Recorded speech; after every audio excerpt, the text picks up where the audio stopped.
하나님, 오늘 이 저녁에 저희를 또 주의 거룩한 나라를 위하여서 살아가는 하나님의 백성들로 어느 방향으로 나아가며 주의 영광을 어떻게 드러내야 할지를 하나님 또 말씀하시며 또 저희의 삶을 통하여서 영광 받기 위하여 저희를 부르신 하나님 찬양하며 영광 올려드립니다. 하나님, 저희의 삶의 방향이 세상이 아니라 우리의 하나님이 예비하신 천성이 되게 하여 주옵소서. 그 방향으로 저희가 열심히 나가려고 할 때에 저희 앞에 얼마나 많은 아포지션들이 많은지, 반대하며 우리를 대적하며 우리로 하여금 되돌리게 만들고 주저앉게 만드는 그런 모든 상황 속에서 하나님, 저희가 주를 바라보며 달려나아가는 믿음의 행진을 하는 자들이 되게 하여 주옵소서. 지난 한 주간도 하나님 은혜 주셔서 저희가 감당하며 쉽지는 않았지만 믿음으로 또 주의 이름을 부르며 우리의 삶을 힘을 다하여서 거룩하게 지켜보려 했지만 하나님, 때로는 넘어질 때가 있었고 좀 힘들다라는 그런 생각이 또 원망으로까지 하나님 번지며 저희를 낙심하게 하는 그런 일들이 또 있었음을 하나님 앞에 고백합니다. 하나님, 저희는 한없이 연약함을 다시 한번 저희가 발견하며 다시금 주께서 주시는 그 능력으로 덧입기를 소망합니다. 하나님, 저희를 붙드시고 저희의 삶을 통하여서 오로지 하나님 영광 받으시며 또 저희를 통하여서 모든 열방이 주님 앞에 엎드릴 그때까지 저희가 선한 행진하는 그런 귀한 하나님의 백성들로 매 순간마다 삼아 주십시오. 은혜를 더하여 주십시오. 믿음을 더하여 주십시오. 하나님, 오늘 말씀을 또 저희가 들여다보며 이 마지막 때를 살아가는 그리스도인들로서 하나님, 하나님의 백성들이 어떻게 살아가야 하는지 말씀으로 들여다보고자 합니다. 성령께서 저희의 심령을 열어주시기를 간절히 소망하며 예수님의 이름으로 간절히 기도드립니다. 아멘. 할렐루야. 영광받게 합당하신 하나님 앞에 감사의 박수로 나아갑니다. 할렐루야. 찬양받게 합당하신 하나님이시죠. 이 한 주간도 우리가 지나가면서 하나님 안 계셨으면, 하나님 아니셨으면 아찔했다 하는 그런 생각들 사실 우리가 많이 들지요. 여러분 기도 많이 해주셔서 저희가 2박 3일 동안 있었던 KDI, Korean Diaspora Institute, 5년 전에 산호세에서 그것이 발족이 되어서 세워지고 2년 전에 1회 모임을 하고 이번이 팬데믹 때문에 몇 년 연기되었다가 2년째 저희가 열리는 모임에 초대받아서 다녀왔습니다. 한 20명 정도의 목사님들과 또 여러 학자들이 함께 모여서 미국에 있는 일단은 한인 디아스포라들이 어떻게 우리가 방향을 제시하고 그러한 여러 이 데이터들을 모아서 구체적으로 그리스도인들이 이 마지막 때 어떻게 하나님의 부르심 가운데서 우리가 살아나가야 하는지에 대한 그런 구체적인 방안을 놓고 그냥 이 토론이 아니라 여러 학자들을 통하여서 우리가 그것을 좀 더 첨예하게 구체적으로 마련해 나가는 그러한 인스티튜트였습니다. 그래서 아주 참 좋은 토론 또 여러 발표들을 저희가 경험을 하게 되었습니다. 시간이 되면 언제 한번 그것을 계속 나눴으면 좋겠고, 물론 그 한인 디아스포라에 대한 것, 물론 저도 그런 쪽으로 논문을 썼기 때문에 그런 관심이 좀 많이 있기도 합니다. 성경이 사실 디아스포라의 역사지요.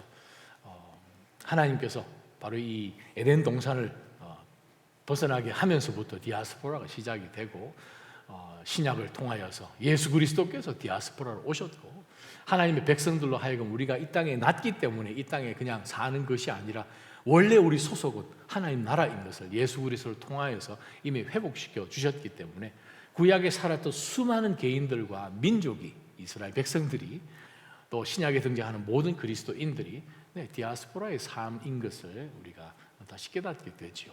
자, 그러한 가운데서 정말 우리가 이 마지막 때를 살아가는 가운데 저와 여러분이 새로운 시리즈로, 신념 시리즈로 하나님의 말씀을 저희가 한번 보면서 성경에 여러 등장하는 인물들, 또 그 인물들을 통해서 배우는 성품, 또 신념에 대한 내용을 말씀을 통해서 한번 확인하는 그러한 금요 예배가 되었으면 합니다. 우리 다 함께 일어나셔서 오늘 주신 하나님의 말씀 히브리서 11장 32절에서 38절까지의 말씀, 저와 여러분이 한 절씩 교독하며 하나님의 말씀 같이 받기를 원합니다. 제가 먼저 32절부터 읽습니다. 38절까지 한 목소리로 함께 말씀 받습니다. 제가 먼저 받습니다. 그리고 또 내가 무슨 말을 더 하겠습니까? 기드온, 바락, 삼손, 입다, 다윗, 그리고 사무엘과 예언자들에 대해 이야기하자면 시간이 모자랄 것입니다. 그들은 믿음으로 나라들을 정복하기도 하고 의를 행하기도 하고 약속들을 받기도 하고 사자들의 입을 막기도 하고 불의 능력을 꺾기도 하고 칼날을 피하기도 하고 연약한 데서 강하게 되기도 하고 전쟁에서 용맹한 사람들이 되기도 하고 이방 군대를 물리치기도 했습니다. 여인들은 자신의 죽은 사람들을 부활로 되돌려 받기도 했습니다. 또 어떤 이들은 고문을 당했지만 더 나은 삶으로 부활하기 위해 풀려나기를 원하지 않았습니다. 또 어떤 사람들은 조롱과 채찍질을 당했으며 심지어 결박되고 투옥되기까지 했습니다. 그들은 돌에 맞았고 톱질을 당했고 칼로 죽임을 당했습니다. 그들은 양가죽과 염소가죽을 입고 떠돌아다녔으며 그들은 가난했고 고난을 당했고 학대를 받아서 함께 받습니다. 세상은 그들에게 가치가 없었습니다. 그래서 그들은 광야와 산과 동굴과 땅굴 등에서 떠돌며 살았습니다. 하나님 아버지, 오늘 이 말씀을 통하여서 저희가 과연 세상이 감당치 못할 그리스도인으로 살려면 어떻게 사는 것인지를 말씀을 통하여 다시 한번 저희의 삶을 조명해 보려고 합니다. 성령 하나님, 저에게 영 안이 띄어지게 하여 주시고 저희의 마음이 열려서 저희 삶의 모든 영역 가운데서 정말 이 세상의 가치가, 세상의 어떤 세력이 우리를 어떻게 할 수 없고 포기할 정도로 세상이 감당치 못할 바로 그런 믿음의 사람으로 살아내게 하여 주옵소서. 예수님 이름으로 간절히 기도합니다. 아멘. 자리에 앉아주시기 바랍니다. 18세기 후반에 영국은 정말 굉장히 전혀 겉으로 보기에는 굉장히 산업화가 일어나고 모든 것이 그냥 번성하고 부가 그냥 한도 끝도 없이 들어오고 한국에 가면 전 세계에서 모여드는 그런 굉장한 이 무역 물품들과 또 많은 그런 일꾼들이 왔다 갔다 하는 가운데서 그 이전 세기까지는 전혀 경험해보지 못한 굉장한 그런 역사가 근데 영국에서 일어나는 것을 그들이 보았죠. 1787년 그때는 정말 그 이전에 영국 사람들이 전혀 경험해보지 못한 그런 굉장한 제국이 지금 세워져 나가는 것을 그들은 보았습니다. 자본이 이루 말할 수 없이 전 세계에서 런던으로 굴러 들어오는 것을 그들이 보았지요. 하지만 몇 거풀만 좀 제껴보면 사실은 이 영국의 여러 정치가들과 경제 모든 것을 쥐고 있는 사람들이 문맹인 사람들을 통해서 어떻게 해서든 그 사람들을 착취한 것을 우리는 알게 됩니다. 그 당시 어린 아이들 18시간씩 일을 했는데 그들이 정말 한 달 내내 그렇게 일을 해도 몇 쉴링을 얻을 수 없을 만큼 정말 음식 사 먹고 살기도 정말 버거울 정도의 그러한 삶을 살았는 것을 우리는 너무나 잘 압니다. 그뿐입니까? 아프리카에서 정말 많은 사람들을 그냥 남녀노소 할 것 없이 다 잡아다 와서 서인도 제국을 통하여서 영국으로 노예로 팔고 그것이 다른 유럽으로까지 다 번져 나가며 바로 그 노예 장사를 통하여서 정말 굉장한 부를 갖추고 그것이 영국의 모든 이 자본 제국의 정말 이 기초를 만들 만큼 굉장한 일들을 저질렀습니다. 그러한 정말 말로 표현할 수 없는 그러한 악한 일들이 모든 도시며 항구 가운데 일어날 때에 정말 사회적으로 국가적으로 조직적으로 이루어지는 이 엄청난 사회 악 이것을 어떻게 해결을 해야 되는가? 바로 그 악한 이 어두움의 한가운데 아무 백도 없는 정말 키도 160cm도 채 안 되는 정말 약하디 약한 한 청년이 일어서게 됩니다. 사진에 보시는 윌리엄 윌버포스. 그 사람은 채 30세가 안 된 가운데서 20대 후반에 이미 영국 내각에서 정말 강력한 힘을 발휘하고 있는 The House of Commons, 그러니까 요크셔 의회를 다 이미 그의 마음들을 다 바꾸어 놓을 만큼 굉장한 영향력을 가진 정말 이 베테랑 정치가였습니다. 그런데 그가 어느 예배를 통해서 존 뉴턴 목사님에게 이런 메시지를 받게 됩니다. The Lord has raised you up to the good of His church and for the good of the nation 이라고 표현합니다. 그 유명한 존 뉴턴 목사님으로부터 그 메시지를 듣고 그가 하나님께서 과연 나를 이 땅 가운데 태어나게 하시고 나를 이렇게 세우셨는데 그냥 태어나서 살도록 한 것이 아니라 목적이 있다는 것입니다. 하나님의 교회를 위해서 또 이 국가를 위해서 하나님의 사람으로 감당할 큰 대의가 있기 때문에 하나님께서 당신을 부른 거 아니냐라는 그 메시지를 듣고 정치가인 윌리엄 윌버포스가 과연 하나님이 주신 메시지가 뭘까? 내가 내 자리에서 할 수 있는 일이 무엇일까? 라고 곰곰이 생각할 때 그 마음 가운데 딱 두 가지가 떠올랐습니다. 그 두 가지를 놓고 그는 한평생을 살겠다고 그때부터 기도하면서 뒤도 돌아보지 않냐고 전진해 나갔죠. 첫 번째가 뭐냐 하면 노예제도 폐지요. 두 번째는 restoration of the morality of the society. 이 나라의 이 도덕성을 회복해야 되겠다. 그래서 그가 기도하면서 그 일을 시작을 하게 됩니다. 1787년에 그가 안개 낀 주일 아침에 바로 이 메시지를 듣고 자기 일기장에 내가 이 두 가지를 놓고 내 한평생을 하나님 앞에 바치겠다 라는 각오를 하고 남은 생애를 하나님 앞에 드리게 되지요. 그래서 1788년 바로 그 다음 해에 바로 이 의회에 어떻게 해서든 이 노예 제도를 폐지해야 되겠다라는 것을 이제 상정을 하게 되는데 그 소식이 전해 들자 이미 그 상인들로부터 돈 많은 상인들로부터 받은 이 정치가들이 그것이 어떻게 해서든 그게 법으로 올라가지 못하도록 상정되지 못하게 엄청난 반대로 로비함으로 인해서 의회에 그것이 상정되지 않게 됩니다. 1791년에 대부분의 상인들과 많은 정치가들이 노예 제도가 없어지면 영국 경제가 무너진다. 말 안 되는 소리 하지 마라. 당신은 목소리만 큰 난쟁이 불과하다. 대서특필을 하면서 온 나라가 조직적으로 이 한 사람을 잡아 그냥 끌어내기에 열렬했지요. 그러한 가운데서 그가 1792년 바로 다음 해에 그가 큰 피켓을 들고 사람들 앞에 나타납니다. Am I not a man and a brother? 나는 그럼 사람 아닙니까? 나는 여러분의 동료 아닙니까? 여러분의 형제 아닙니까? 저는 어디서 별나라에서 와서 이상한 소리를 하는 사람입니까?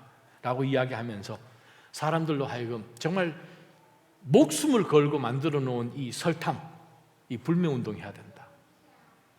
이 장사꾼들이 정말 이 노예들을 정말 죽이기까지 하면서 만들어 놓은 이 설탕으로 우리가 정말 차라리 그걸 먹지 말자 하는 가운데서 전 영국에 설탕 불매 운동이 일어나기 시작하면서 그것을 다시금 이 의회의 법으로 노예제도를 폐지하자고 상정하지만 또다시 한번 고배를 마시게 됩니다.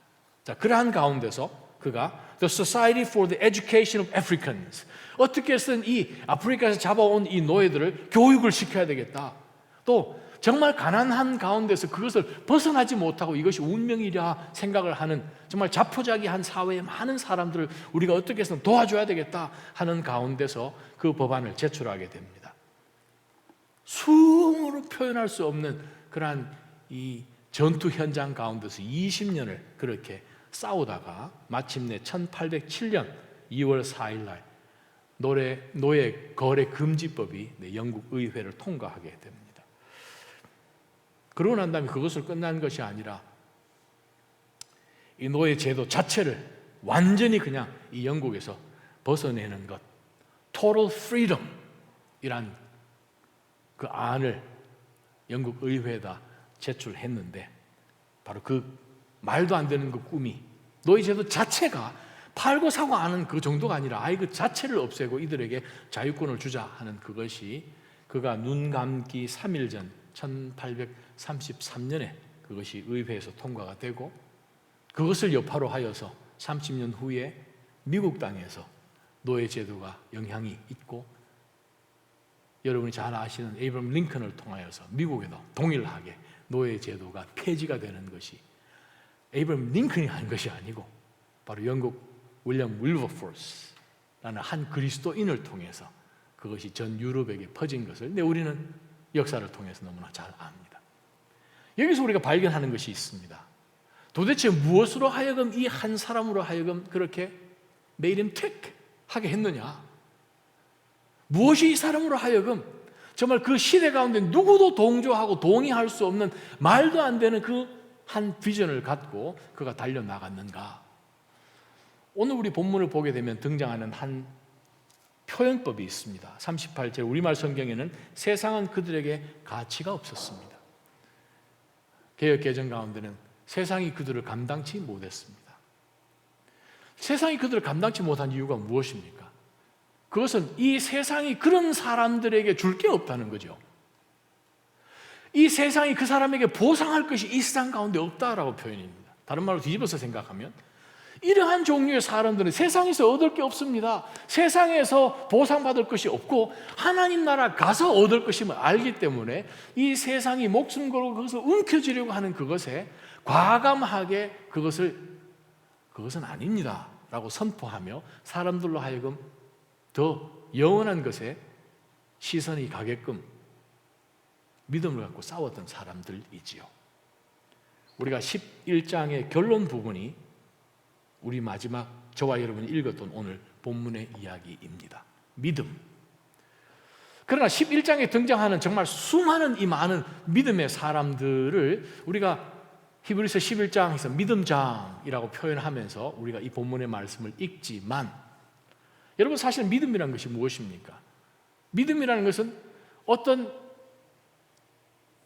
나에게 우리의 이성이나 우리의 이 마음이나 감성이나 이 모든 것을 뛰어넘고 주변의 모든 환경도 뛰어넘고 우리가 그동안 익숙하고 받아온 그 모든 교육이나 익숙한 문화까지도 다 트랜스해서 우리로 하여금 이 세상의 가치로 이 사람을 어떻게 만족시킬 수 없는 그것을 바라보고 사는 믿음 혹은 신념이라는 것이죠.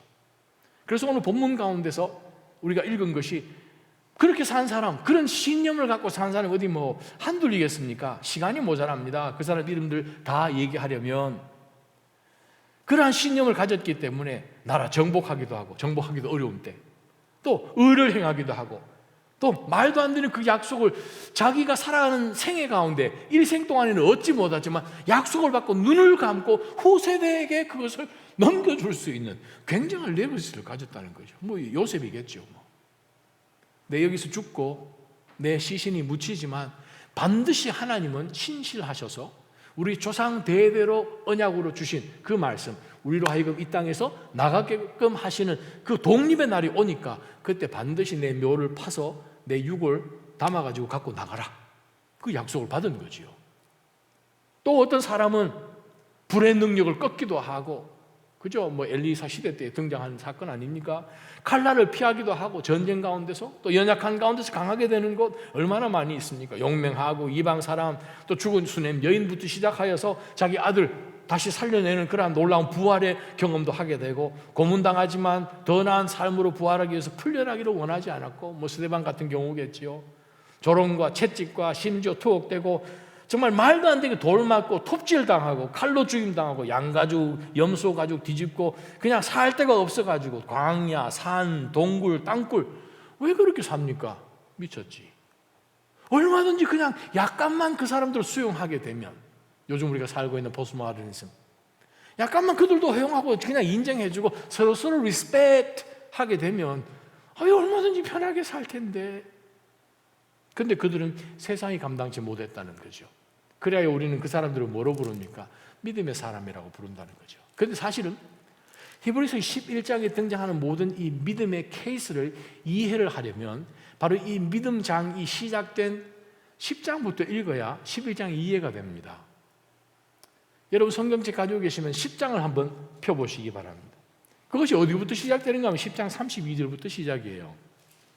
11장이 사실은 왜냐하면 10장에 32절에 여러분은 빛을 받은 후에 즉 구원의 빛이죠. 예수 그리스도의 그 영광의 빛이죠.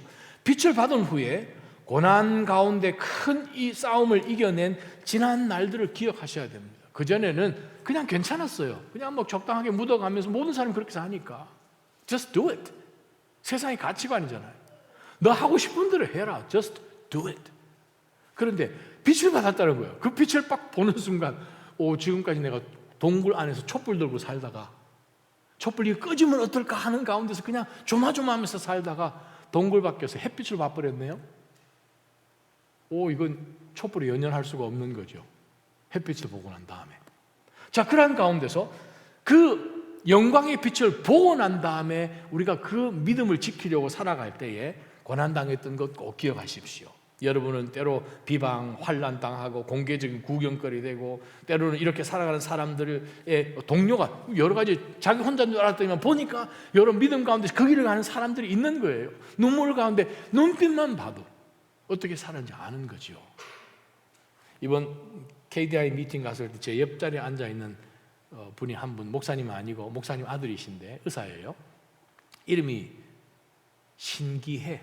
이름이 신기하죠. 신기해. 그 여동생이 있는데 신선해. 참 희한해요. 한국에서 엔지니어를 전공하고 미국 와서 이제 의대를 다녀서 의사가 됐는데 이분이 뭐 서로 대화하는 가운데서 자기가 달라스 한인 이민사를 썼다고 그렇게 얘기를 하길래 달라스 한인 이민사? 내가 달라스에 10년을 살았는데 굉장히 관심이 있더라고요. 그래서 이 달라스 이민사를 갑자기 왜 썼을까? 누가 그걸 아이디어를 냈을까? 가만히 생각해 보니까 제가 아는 분들 중에 딱 한 분밖에 안 계세요. 그래가지고 제가 그분에게 가서 혹시 그거 써달라고 요청한 사람이 이 암흑의 장로입니까? 했더니 맞다는 거예요. 그래서 제가 그럴 줄 알았습니다. 하는 가운데서 얘기를 나누다가 정말 제가 30여 년 전에 그곳에서 총각으로 또 갓 결혼해서 사역했던 그 교회와 정말 부모님처럼 큰 형님처럼 삼촌처럼 정말 저희에게 정말 사랑하고 저희를 그렇게 돌봐주셨던 많은 장로님들, 권사님들 다 인터뷰한 얘기가 다 나오는 거예요. 이름 뭐 다 알죠. 그러한 가운데서 바로 월요일 날 제가 처음으로 섬겼던 그 영락교회에 정말 아름답게 섬겨주신 그 장로님이 소천하셨다는 전화를 받게 됩니다. 그 집에 여러 자녀들이 있는데 그 첫째 아이는 제가 참 유스그룹 할 때에 아주 골칫덩어리였어요. 저 사람 되겠나? 부모님도 저거 사람 되겠습니까? 목사님. 여름 방학만 딱 되면 그냥 한국으로 도망가는 거예요. 가을학기 되기 전까지 안 나타나요. 그래서 아버지 장로님이 한국을 한번 방문했더니 아니 이 아들 데리고 갔더니 이태원에 있는 모든 가게 주인들이 자기 아들을 다 안더라는 거예요. 도대체 너희 어떻게 살았길래 이태원에 있는 모든 사람들이 너를 아냐? 그런데요, 하나님이 그 아들을 만지셔서 그 아들이 변화가 되고 어느 날 장로님, 권사님, 아버지, 어머니에게 와가지고 아버지 그렇게 신앙생활하면 안 됩니다. 더 열심히 하셔야 돼요. 그 아들이 마침내 그 아버지의 기도의 응답으로 변화받은 정도가 아니라 불의 사람이 된 거예요. 하나님의 교회를 위해서 얼마나 충성하는지. 그런데 제가 이번 월요일 날 전화 받으면서 들은 이야기가 아버님, 장로님이 임종하는 바로 며칠 남겨놓지 않고 자녀들을 다 불러다가 내가 지금 하늘이 보인다. 하나님 나라 너무나 아름다워서 이 말로 표현이 안 된다. 너네들 신앙생활 똑바로 하며 살라. 천국에서 꼭 만나자. 소망이 있는 거죠. 정말 받지는 못했는데 약속을 받아서 그 약속을 다음 세대에 물려주는 것이지요. 바로 그것이 저와 여러분이 본 바로 이 말씀입니다. 그런데 여러분, 힌트 하나 있습니다. 하나님의 사람, 하나님의 백성, 저와 여러분, 우리는 그야말로 이 세상이 감당치 못할 믿음으로 사는 사람들입니다. 다시 한번, 하나님의 자녀는, 하나님의 백성은 세상이 감당치 못할 믿음으로 살아내는 사람들이라는 거죠. 우리가 어떻게 하는가? 11절로 넘어가는 인트로에 해당되는 10장 32절부터 나온 말씀 가운데서 바로 이 히브리서 저자가 하박국 말씀을 인용하는데 38절을 한번 여러분 보시기 바랍니다. 잠깐 후에 오실 그분이 오실 것이니 지체하지 않을 것이다. 주님 오신다는 거죠. 그렇기 때문에 그러나 내 의인은, 다른 의인이 아니고 하나님의 말씀하십니다. 내 의인은 세상이 의롭다라고 생각하는 세상 기준이 아니라 하나님께서 말씀하시는 내 의인은, 즉 내 백성은 말이죠. 내가 볼 때 의롭다고 하는 바로 믿음으로 살아가는 바로 내 백성은, 내 자녀는 믿음으로 말미암아 살 것이다. 우리는 어느 장단에, 어느 뮤직에 우리가 박자를 맞춰서 걸어가야 합니까? 행진해야 됩니까? 하나님은 분명히 말씀하십니다. 내 자녀라면 믿음으로 산다는 거예요. 바로 그 수많은 그 믿음의 실예들이 바로 11장에 등장하는 사람들이지요. 어떤 신념을 가진 사람들입니까? 믿음이란 그 단어가 사실은 다른 표현이 신념이겠지요. 아니면 성품이겠지요. 어떤 상황 가운데서 그 믿음이 믿습니다 하는 그 믿음이 드러나잖아요. 어떤 상황 속에서 바로 그 신념이 그 사람으로 하여금 다른 모든 사람이 생각도 할 수 없는 그것을 선택하고 어떠한 어려움이 있어도 어떤 장애물이 있어도 끝까지 break through 하는 것이 바로 믿음에 드러나는 모습이지요. 그것을 우리는 그냥 신념이라고 할 것입니다. 사전을 찾아보니까 신념이 무엇인가? 진리에 바탕하여 삶의 생기를 주고 타협의 유혹을 물리치도록 만드는 어떤 것이라고 정의를 내립니다. 신념이 무엇인가? 어떤 변하지 않는 진리에 바탕하여서 내 삶에 정말 저것을 하고 나가야 되겠다는 그런 생기를 주어서 어떠한 타협도 유혹도 물리치도록 끝까지 그것을 관철해내도록 하는 그것이 세상의 눈으로 볼 때도 그것은 신념이라고 부릅니다. 우리가 성경에 등장하는 많은 사람들이 있겠지만 그냥 궁극적인 클래식한 example, 예수 그리스도. 그리스도께서 3년 동안 공생의 기간 가운데 말씀을 가르치시는 가운데 얼마나 많은 회유와 핍박과 위협들이 있었습니까? 바울 사도의 삶을 통해서도 동일하지요. 정말 우리는 신념의 사람으로 예수 그리스도께서 우리 가운데 보여주셨고 바울 사도를 통해서 우리에게 보여주셨습니다. 그래요. 믿음이란 것은 사실 신념이지요. 믿음을 묵상해 보면서 이런 생각을 해보았습니다. 내 삶 가운데 어디에 믿음이 드러나야 될까?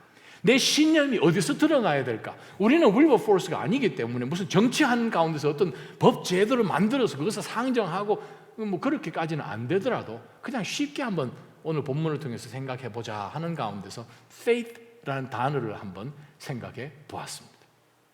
faith.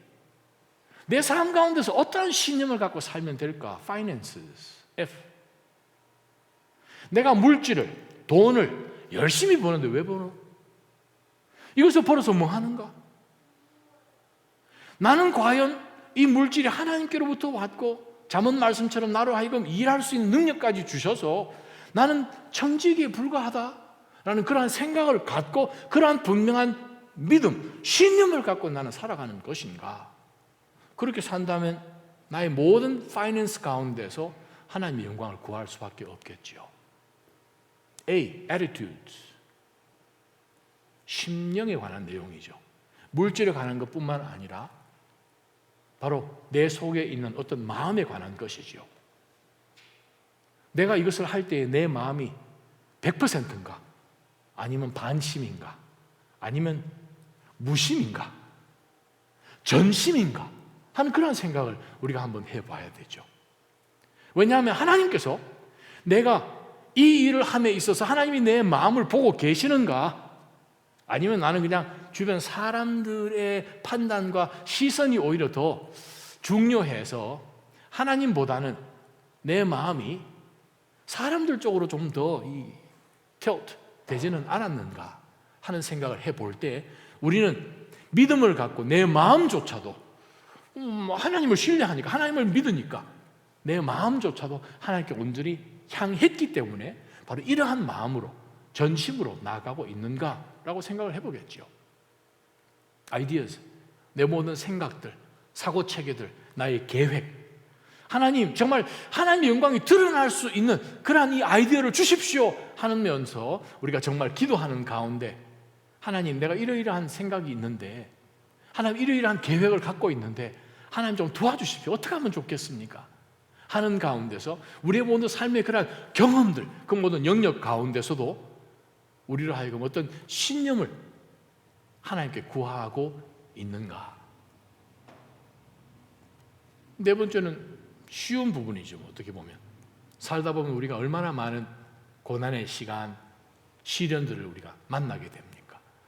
그런 어려운 시간을 지날 때에 과연 나는 어디로부터 도움을 구하는가? 누구랑 나가 가장 친한가? 어떤 고난을 통과할 때 주변에 있는 사람들인가? 크레딧 카드인가? 직장의 보스인가? 아니면 경험인가? 유튜브인가? 아니면 하나님이신가? 근데 문제는 눈에는 보이지 않는 거죠. 지금 내가 처한 상황은 너무나 눈앞에 비듯한데 바로 이 문제를 해결할 수 있는 것은 눈으로 볼 때 등장하는 모든 옵션들 많은 가운데서 눈에 보이지 않는 하나님을 선택할 수 있는 그 신념, 신실하시고 변하지 아니하시는 그 하나님을 붙들 수 있는 그 신념, 바로 그것이 우리의 페이트의 영역이 아니겠습니까? 가정 가운데서 자녀에게 우리가 지난 시간에 보았듯이 정말 나의 믿음이 내 자녀에게 또 그 다음 세대에게 계속 전수되어 내려가면서 그 아이가 성장해서 그 아이가 성인이 되어서 살아갈 때에 정말 하나님을 놓치지 않고 붙들 수 있도록 마치 요시아의 종교개혁을 통하여서 정말 말도 안 되는 한 인물 다니엘, 그 당시에는 많이 끌려간 많은 사람들 가운데 한 소년에 불과하지만 바로 그 한 인물을 통하여서 하나님께서는 끌려간 나라까지 다 잃어버린 그 민족에게 소망이 있음을 또 이 민족 후손으로 하나님께서 메시아까지 보내셔서 모든 민족들에게 아브라함에게 허락하셨던 그 언약이 성취될 수 있도록 하실 만큼 하나님께서는 저와 여러분이 겪는 많은 고난 가운데서도 얼마든지 우리로 하여금 하나님을 붙들도록 하나님은 역사하고 계십니다. 하나님의 말씀을 우리가 한 군데 보게 되면 로마서 5장 3절에서 5절 말씀입니다. 우리가 또한 환난 가운데도 기뻐합니다. 이유는 환난이 인내를, 인내는 연단을, 연단은 소망을 이루는 줄 알기 때문입니다. 알기만 하겠습니까? 믿지요. 그래서 이 소망은 우리를 낙심시키지 않지요. 하나님께서 우리에게 주신 성령으로 인해 그분의 사랑을 우리 마음에 부어주셨기 때문에 우리가 그 믿는 믿음, 즉 성령 하나님이 나와 함께 하시는 그것을 보면 나는 영원한 소망이 있다 라고 생각을 한다면 그렇습니다. 우리는 어떤 환난 가운데서도 죽상을 하는 것이 아니라 기뻐할 수 있으면 아하, 요거 지나면 뭐 있다 라는 것을 본다는 것이죠. 사랑하는 하나님 성도 여러분, 저와 여러분 삶 가운데서 우리가 하나님의 백성이요 예수 그리스도를 통해서 하나님을 아버지라고 부르는 하나님의 자녀라면 우리는 어떻게 살아야 하는가? 어떤 신념이 있어야 되는가? 세상이 감당치 못하는 신념이 있어야 된다는 거예요. 그 세상이 감당치 못하는 신념, 우리가 방금 보았던 faith라는 그 5 영역들을 통하여서 우리는 삶 가운데 하나님께서 우리 가운데 말씀을 통해서 주신 그 인스트럭션을 따라 우리는 분명히 살아야 함을 우리는 압니다. 우리는 11장 전체를 통해서 볼 때에 정말 그 등장하는 많은 성도들이 고난을 어떻게 경험했는지 우리는 성경 공부를 통해서 혹은 설교 말씀을 통해서 우리는 잘 알고 있습니다. 그런데 우리는 마음 가운데 이런 생각이 들죠. 와, 목사님이 11장에 등장하는, 저도 가끔 그렇게 생각합니다. 이 사람들이 어디 보통 사람들입니까? 이거 다른 레벨을 사는 사람들 아닙니까? 우리가 어떻게 이런 사람들처럼 이런 신념, 저도 갖고 싶긴 한데, 근데 여러분 아십니까? 11장에 등장하는 사람들 가운데 단 한 사람도 예외 없이 완벽한 사람 없어요. 온전한 사람 없습니다. 들여다보면 전 하나 비슷해요. 똑같이 실수투성이의 사람입니다. 아브라함 완벽했습니까? 자기 아내를 그냥 팔아먹으려고 그냥 했잖아요. 자기 살려고. 바로에게 그냥 자기 아내를 그냥 주려고 했잖아요. 그것도 2번씩이나 거짓말하면서. 모세요? 모세는 살인자 아닙니까? 살인자. 이 가운데 우리 살인한 사람은 최소한 없지 않습니까? 우리 과거가 우리를 붙잡는단 말이죠. 라합은요, 그 사람 창녀인데 몸 팔면서 사는 사람인데 신전에 바쳐진 사람인데 이방 신에게. 근데 우리가 그런 것을 보게 되면 우와, 이 사람들 나랑 크게 다를 것 없네. 그렇죠. 얼마든지 우리 과거가 우리를 발목 잡혀서 우리로 하여금 끌어안치려고 하더라도 이 모든 믿음의 사람들은 분명한 신념이 있었기 때문에 나를 누르고 있는 환경이나 어떠한 과거나 나의 어떤 실수조차도 나로 하여금 붙들고 나로 앞으로 전진해 가지 못하도록 막으려는 그것을 신념으로 이겨낸 사람들인 것을 우리는 기억할 필요가 있다는 것이죠. 그 말은 얼마든지 하나님께서는 하나님의 의인들이기 때문에 믿음으로 살도록 정말 완벽하지 않은 사람들, 정말 이 발람 같은 사람도 하나님께서는 정말 그가 하나님을 끝까지 신뢰하는 가운데서 그 부분에 할 수 있는 만큼 믿음으로 나갔다는 것을 우리가 보게 됩니다. 그러면 오늘 본문 말씀을 통해서 배울 영적 교훈들이 어떤 것이 있겠습니까? 하나님의 백성은, 하나님의 자녀들은 세상이 감당치 못할, 즉 세상이 우리에게 줄 보상이 없다. 우리가 이 세상에서 얻을 것 없다.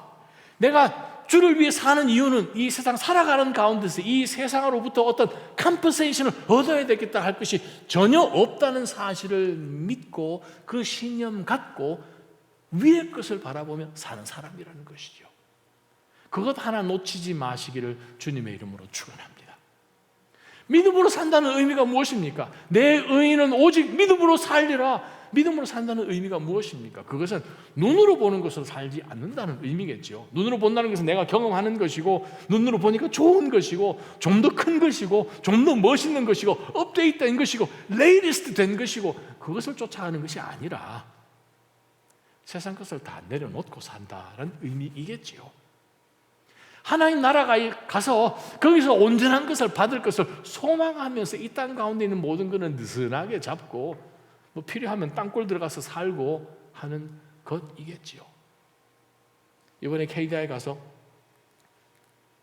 산호세 한인 장로교회 담임하고 계신 박석현 목사님을 배웠어요. 박석현 목사님이 페루에 5년 전에 갔다 오셨더라고요. 그래서 제가 목사님 지난번에 이야기하면서 샤워해도 가끔 몸에 뭐가 툭툭 나온다면서요. 네, 제 몸에 몇 개 있습니다. 여러분, 여기 생긴 거 이거요. 거기서 물린 건데 샤워하면 저도 나와요. 이게 이상하게 뭐가 물린 것 같은데 껍질 같은 게 생겨가지고 이렇게 끌어내면 끌어 나오긴 하는데 샤워하면 또 나오고 막 그래요. 고쳐지겠습니까? 안 고쳐져도 상관없죠. 하는 마음으로 사는 거죠. 여러분도 똑같을 거예요. 이 땅 가운데서 주의 나라를 위해서 여러분이 정말 고난당했던 것, 단기 선교 가서 피부가 트러블 생겨가지고 정말 힘든 그런 분도 계시고, 정말 우리 신앙생활 해나가는 가운데서 정말 여러분이 믿음 가운데서 견뎠던, 빛을 받은 후에 여러분이 고난 가운데 지나면서 하나님이 이기게 하셨던 그것을 늘 바라보는 가운데 하나님의 백성은 이 세상이 감당치 못할 믿음으로 사는 사람들입니다. 그 믿음은 하루 저녁에 생깁니까? 아니죠. 그 믿음은 오랜 시간을 통하여서 생깁니다. 신념은, 성품은 오랜 시간을 통해서 생겨나는 거죠.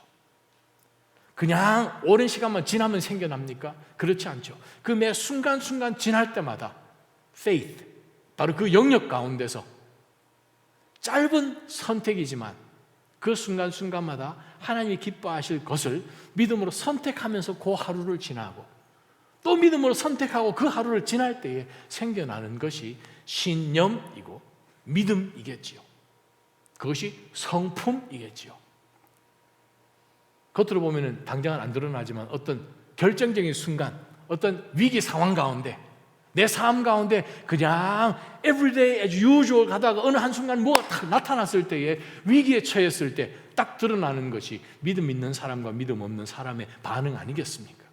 바로 그것이 오늘 성경에 등장하는 많은 믿음의 사람들의 리스트 아니겠습니까?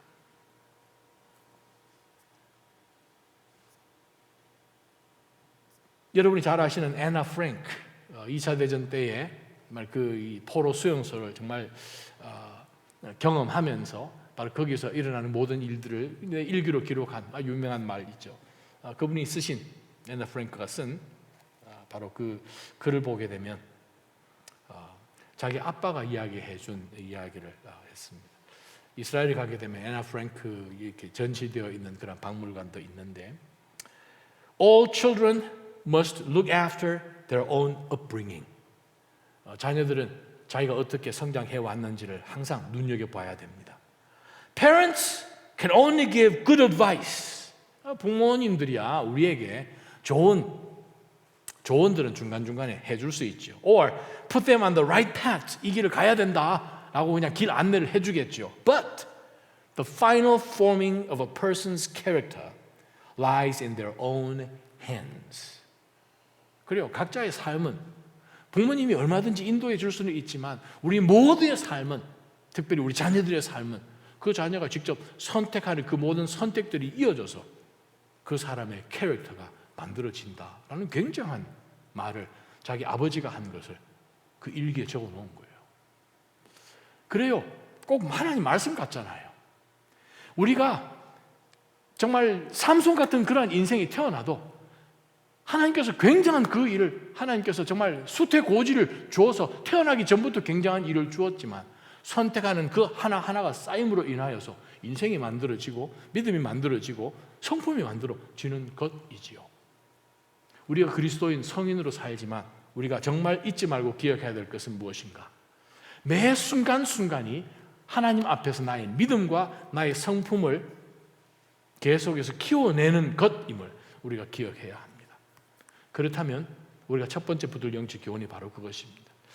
하나님, 세상이 감당치 못할 믿음을 허락해 주셔서 고난 가운데 이겨낼 수 있도록 해 주십시오. 쉬운 선택을 하지 않고 고난 가운데서 믿음으로 살았던 그 모든 믿음의 선배들이 뒤로 물러나지 않았다라는 그 말씀을 우리가 기억하면서 모든 순간 가운데 선한 것 선택할 필요가 있죠. 두 번째 우리가 기도할 것이 있다면 하나님, 내 삶의 영역, 믿음이라고 소위 말하는 faith, finance 가운데, 내 심령 가운데, 나의 태도 가운데, 나의 생각, 이 지성 가운데, 혹은 내가 결혼을 했으니 가정 가운데서, 자녀를 키움 가운데서 우리가 하나님의 분명한 부르심이 있는 믿음의 자녀로 살아가고 있으니 하나님, 우리는 어떤 상황 속에서든 세상이 그것을 취하지 않는 저희가 되어야 되지 않겠습니까? 바로 그러한 고백으로 살아갈 때에야만 우리는 하나님의 자녀로 살아갈 수 있습니다. 여러분 너무나 잘 아시는 존 웨슬리 있잖아요. 존 웨슬리가 윌버포스랑 굉장히 친했습니다. 그에게 정말 많은 시간을 통하여서 교제하며 권면하며 편지로 오가고, 근데 이 존 웨슬리가 죽기 6일 전에 그의 생애 마지막으로 쓴 편지가 누구에게 보낸 편지인가 하면 윌리엄 윌버포스에게 보낸 편지입니다. 그 존 웨슬리의 편지 가운데서 읽어보면 이런 말씀이 있습니다. Unless God has raised you up for this very thing, you will be worn out by the opposition of men and devils. 하나님께서 만약 이 문제를 위해서 당신을 세우시지 않았다면, 하나님께서 나를 이 문제를 위해서 세웠다라는 그 신념이 여러분에게 없다면, 당신에게 없다면 얼마 지나지 않아서 당신은 원아웃 된다는 거예요. 진 빠진다는 거죠. But if God be for you, who can be against you? 그런데 하나님이 당신과 함께 하신다면 누가 당신을 대적하겠냐? 저는 이런 믿음이 우리 모두에게 있기를 축원합니다. 여러분 삶 가운데 페이스란 삶의 영역 가운데서 하나님이 내가 지금 서 있는 이 자리에서 하나님께서는 이 일을 하기를 원하신다 라는 그것이 분명하다면 그 하나님을 붙들고 누구도 여러분 앞에 대적할 수 없음을 믿으시기를 주님의 이름으로 축원합니다. 그러고 난 다음 계속해서 존 웨슬리가 이렇게 이야기합니다. Are all of them together then God? 여러분 앞에 꺼주시기 바랍니다. 그건 아닙니다. 여러분 앞에 다가오는 그 모든 사람을 다 합쳐도 그 사람이 하나님 대적하겠습니까? Or be not weary of well doing. 갈라디아서 말씀이죠. 6장 9절. 선한 일을 하다가 낙심하지 말라. 선한 일 계속하면 결국 가서는 하나님의 놀라운 일들을 이루게 된다라고 말씀하시죠. 그래서 존 웨슬리가 이렇게 이야기합니다. Go on in the name of God and in the power of His might till even American slavery, the vilest that ever saw the sun, shall vanish away before it. 그래 존 웨슬리가 죽기 전에 윌리엄 윌버포스에게 얘기합니다. 여기에서 끝나는 것이 아니라 하나님의 뜻이면 대서양 건너서 영국에 있는, 아니 미국에 있는 그 노예 제도까지 하나님께서 끝을 보게 하시겠지. 그러면서 그가 마지막으로 이렇게 윌리엄 윌버포스에게 했습니다. That he that has guided you from your youth up may continue to strengthen in this and all things is the prayer of your servant, your affectionate servant, John Wesley. 하나님께서 지금까지 당신을 인도해 오셨고 계속해서 능력 주셔서 그 길을 가게 하신 그분이 당신을 반드시 사용하실 것이다 라는 것이 내 기도요. 이 시간에 저와 여러분이 한번 기도했으면 좋겠습니다. 지금까지 하나님이 우리를 이 시점까지 인도해 오셨습니다. 우리는 압니다. 우리가 하나님의 자녀인 것을 예수 그리스도 믿음으로. 그렇다면 우리에게 요구되는 것은 한 가지. 내 의인은 믿음으로 살아야 된다. 분명히 성경은 말씀하십니다. 그렇다면 우리는 어떻게 해야 됩니까? 나는 믿음으로 살아야겠지요. 우리가 이 본문 말씀을 통해서 우리가 하나님 앞에 분명한 컨빅션, 분명한 신념 갖고 살도록 우리가 기도하기 전에 우리 하나님 앞에 한번 소망하며 나갈 것이 있습니다. 찬양하며 나갈 것은 하나님, 내 마음, 내 생각 붙잡아 주십시오.